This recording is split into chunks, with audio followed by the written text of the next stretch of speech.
Mang Luis!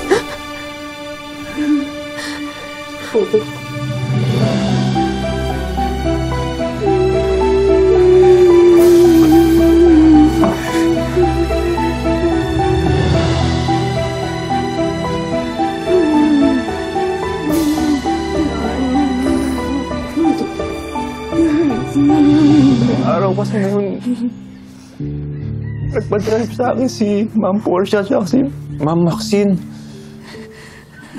Pumunta sila makiling. Tapos, pumunta sila sa bahay niyo.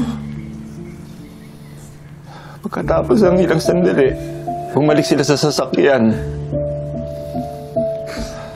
Tapos, inutusan nila kung ako naman ang pumunta sa bahay niyo. Luis, si Mang Crisanto, hampas ko ng martilyo. Dalhin mo natin sa ospital. Napatay ko po yata siya. We need to make sure na walang matitirang ebidensya. Kailangan ko po yung tulong niyo. Make it look like an accident. Sunugin niyo po yung kubo. Bibigyan kita ng 3 milyon. Tapos clean up all my problems.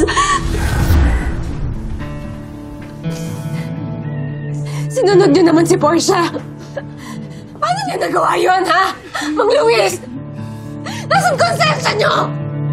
Hindi ko alam, Amire. Ipit na kasi ako nun eh. Naisip ko kung imakita, mas marami magiging tanong. Kaya sinunod ko lang yung utos nila.